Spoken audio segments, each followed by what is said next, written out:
ever since its founding, are focused on creating scholars and citizens. And I do think that it's definitely changed from developing that. One of the things that I've heard is that Doc is worried about the comfortability of students who get offended by certain things that might be brought up in the program. That comfortability that some people face, that uncomfortableness that some people face in 1 year, I think I can honestly say some of us will feel our entire lives. Yeah!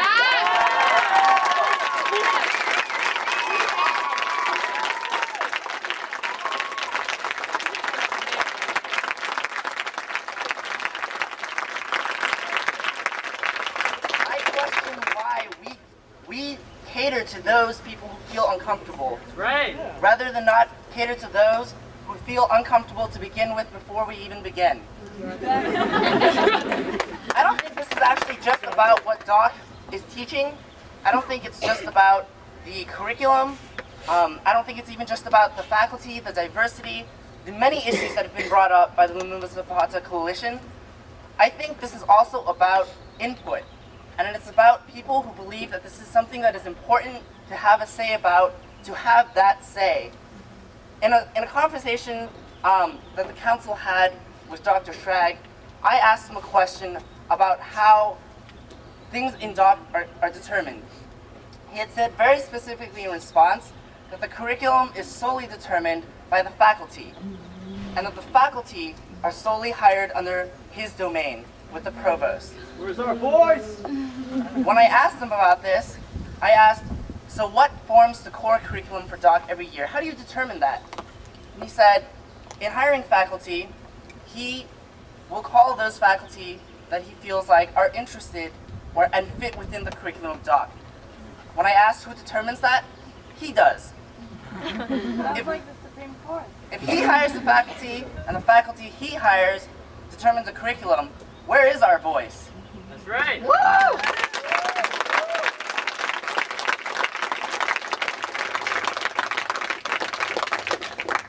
The coalition consists of not only TAs, it consists of faculty and students, undergrads and graduate students.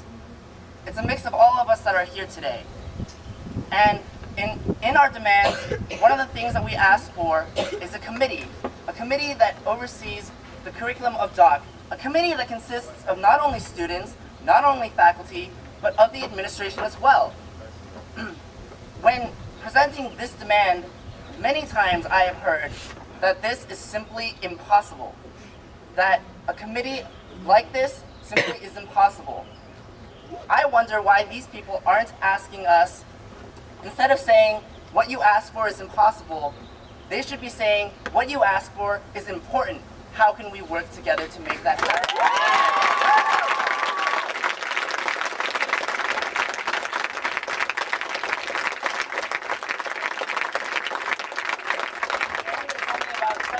About 150 people here today.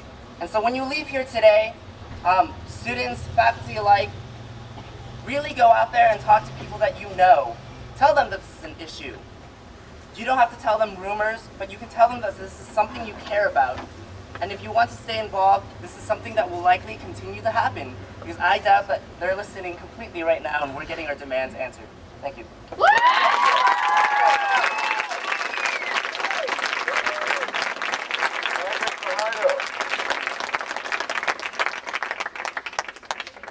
So the situation we have today with Ben and myself started a long time ago.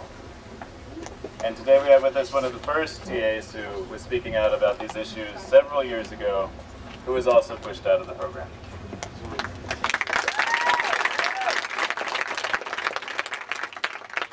Hi everybody, my name is Margaret again. I've been here a while. I started at Doc. I'm not at Doc anymore, but I started at Doc in 2000, and I was a senior TA till I became senior TA in 2002. That was fall. So I got pushed out at the time with circumstances of Speak up. Speak up. Can't hear me? Okay. I'll tell you a little story. I was a Doc TA in 2000. I was a Doc TA in 2001. I was a Doc TA in 2002 in the fall, and then I had to leave. I had to agree to leave because the curriculum was no longer the curriculum I had taught from 2000 to 2001. It it was such a detrimental change that everything that was the promise of the college was completely deteriorated by that time. So rather than critiquing the structures of racism, sexism, economic oppression, you actually had readings that promoted racism and sexism and economic oppression. So when we raised our concerns, and particularly in the way that I raise them, I tend to have a very forceful way of raising them, the administrators just came up to me after and said, are you okay? Do you have a problem? Are you having a bad week? So I don't think y'all here are having a bad week, right? You're having a bad week, okay? And I'm not the only TA who's that kind of paternalist approach has been given to me. There were other TAs in other quarters where the same questions came up, and every time they have been asked, are you okay? Are you having a bad week? And I'm pretty confident that all the other students who did not have the language to say, hey, there's something wrong about the program, okay? And I'm not the only one.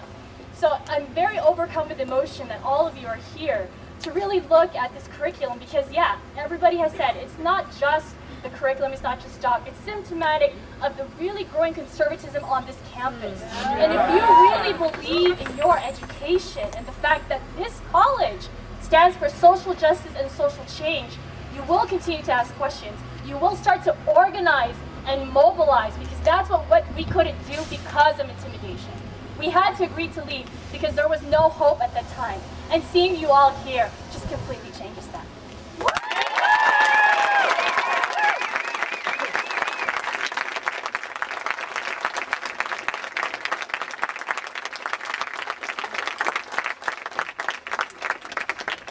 Everyone, welcome David Pello. Yeah.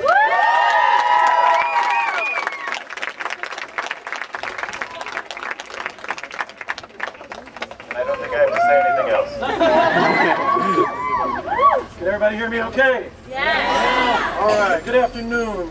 Buenas tardes. Buenas tardes. I am here. My name is David Pello. I'm representing the Department of Ethnic Studies.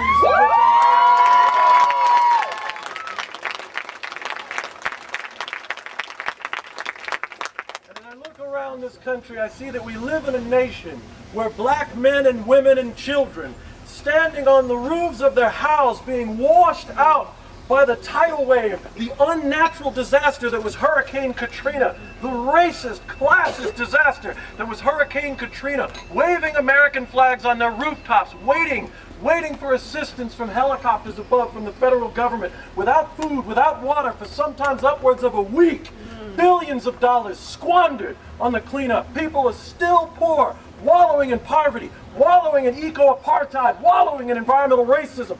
We live in a country where just this week, immigrants and immigrant rights advocates in LA's MacArthur Park, what happened? Heads busted, batons clapping down on people's bodies. People were terrorized. People were beat down in this country. 2007, for what? Advocating for human rights, advocating for social justice. We live in a country where indigenous peoples, First Nations, are being bombed by the military, are being poisoned by uranium, are being destroyed. Culture and livelihoods and land wasted by environmental racism and by the military-industrial complex right here in the Western United States. We live in a nation where newcomers from Latin America and Asia labor away in sweatshops in slave-like conditions to make the electronics products, to make the clothes, to make all